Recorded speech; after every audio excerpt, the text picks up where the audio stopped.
Welcome back. आप देख रहे हैं कंज्यूमर अड्डा और बड़ा इंपॉर्टेंट टॉपिक आज यहाँ डिस्कस हो रहा है कि क्या अब जब हम इंडिया को ओपन कर रहे हैं ऐसे में स्कूल भी खुलने चाहिए, क्योंकि ये थोड़ा अलग विषय है।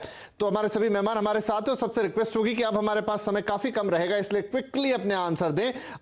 श्वेता, आपसे शुरुआत करते हैं क्योंकि आप अपना कोई पॉइंट रखना चाह रही थी। क्विकली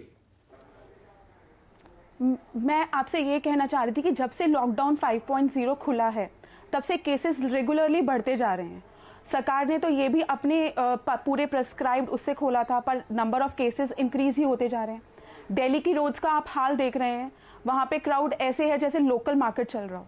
तो आप स्कूल में 1:1 का रेशो कैसे मेंटेन करेंगे? आप क्लास में डिस्टेंस मेंटेन कर लेंगे, पर जब बच्चे क्लास में मूवमेंट कर रहे हैं, जब अंदर आ रहे हैं, तब बाहर जा रहे हैं, 1:1 मार्किंग तब कैसे होगी? Hand wash, sanitising, desk sanitising, class sanitising, canteen sanitising, ये सब कैसे पॉसिबल है? नहीं, बिल्कुल सही है आपके सवाल कि वो बहुत ज्यादा आइडियल एनवायरनमेंट होगा जब आप स्कूल को मैनेज कर पाएंगे। भले ही आप 1/3 बच्चों को बुला रहे हो, कैसे भी बुला रहे हो, लेकिन आपको बहुत माइक्रो मैनेजमेंट करना पड़ेगा। क्या वैसा माइक्रो मैनेजमेंट भारत में संभव है और हर स्कूल में संभव है? ये सोचने वाली बात होगी। लेकिन अब जो मैंने कहा था कि मौजूदा स्थिति में क्या करें, मैं एक बात आपको और बताना चाहूंगी। यूरोप में स्कूल खोले गए थे, तब से वहां पे बच्चों में 70% केसेस इंक्रीज हो गए हैं। जी ठीक है, चलिए आपने एक फैक्टर में बताया वंदना मैम, लेकिन अभी ये दूर की बात है, लेकिन अब चूंकि मेरे पास समय कम है, इसलिए मैं जो सवाल पूछ रहा हूं वो वाला प्लीज ले लें। वो ये कि इस दौरान अभी बच्चे घर पर हैं, आप उन्हें ई लर्निंग भी दे रहे हैं, लेकिन पेरेंट्स हैं, बहुत सारे पेरेंट्स ऐसे हैं जो सक्षम हैं बच्चों को पढ़ाने में। मानता हूं कि शायद हर पेरेंट्स नहीं, लेकिन एक बड़ा प्रतिशत होगा जो बच्चों को पढ़ा सकते हैं। ऐसे में क्या वो उनका लॉस घर पे मेकअप कर सकते हैं? कोई सलाह होगी आपकी तरफ से? देखिए, ऐसा है, हमारे यहाँ तो स्कूल का ये है कि जिस दिन से लॉकडाउन हुआ उसके एक हफ्ते के बाद हमारा 3000 बच्चों का स्कूल जो है वो ऑनलाइन लर्निंग मोड में चला गया, और ऑलमोस्ट 8 हफ्ते के लिए 29 मई को हमारे स्कूल जो हैं वो ऑनलाइन लर्निंग हमारी ख़त्म हुई है। टीचर्स को भी ब्रेक चाहिए, बच्चों को भी ब्रेक चाहिए ऑनलाइन जो प्रेशर है उससे। पर आज ही मुझे 1-2 पेरेंट्स स्कूल में मिले थे जो कहने लगे कि इतने अच्छे से बच्चे ऑक्यूपाइड थे, पर अब छुट्टी तो हो गई है, पर कुछ तो आप उनके लिए करिए। तो अब हम 1 महीने के लिए सोच रहे हैं कि कुछ डांस क्लासेस और म्यूज़िक क्लासेस इस तरह की ब्रॉडकास्ट करें, तो बच्चे पढ़ाई के अलावा भी कुछ और करें उस समय में।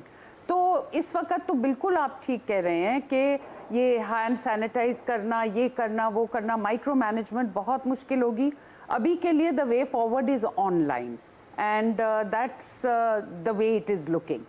We hope and pray कि कोई वैक्सीन या क्योर इतनी जल्दी से जल्दी आ सके और फिर शायद हमारे बच्चे वापस स्कूल आ सके। राइट तो मैं अशोक जी के पास इस सवाल को थोड़ा एक्सटेंड करके ले जाता हूं कि सर, ऑनलाइन लर्निंग हो रही है, वो हर स्कूल की अपनी अपनी है। किसी ने मॉड्यूल बना रखे हैं, कोई डिजिटल क्लास ही ले रहा है सीधे सीधे, लेकिन उसके अपने लिमिटेशंस हैं और बैंडविड्थ का भी कोई भरोसा नहीं है इस समय। कहीं किसी घर में प्रॉपर आती है, किसी में नहीं आती, तो सारी दुश्वारियां हैं। लेकिन जो मैंने सवाल पूछा कि 10वीं तक का जो हमारे यहाँ पर कक्षा का कोर्स है, चाहे वो स्टेट बोर्ड हो चाहे CBSE हो, अमूमन पेरेंट्स उन्हें घर पे समझ के बच्चों को पढ़ा सकते हैं। 11-12 थोड़ी सी स्पेशलाइज्ड क्लासेस हो जाती हैं, लेकिन क्या पेरेंट्स अगर 1-2 घंटे निकाल लें तो वो 10वीं तक के अपने बच्चों को घर पे जो उनकी कमी रह गई है, जो क्लासरूम नहीं हो पा रही है, वहां पर थोड़ा बहुत उसको मेकअप कर सकते हैं?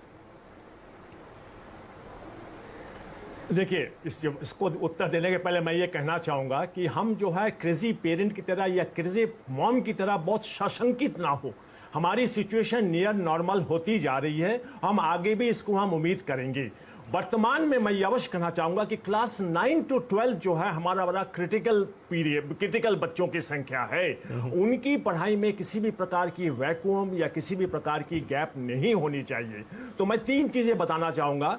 ऑनलाइन लर्निंग की प्रोसेस कंटिन्यूड होनी चाहिए। जिन्होंने गैप दे रखा है, बहुत अच्छी बात है। ये कोशिश करें कि कक्षा 10 और कक्षा 12 के बच्चों की 30 जून तक 1/3 ऑफ द कोर्स जो है उनका पूरा हो जाए। और इस बीच आप बच्चों को जो है, जब आपने उनको गैप दे रखा है, तो उनको कुछ असाइनमेंट दे सकते हैं। 9 से 11 के बच्चों को कुछ एक्सटेंडेड रीडिंग का असाइनमेंट दे सकते हैं।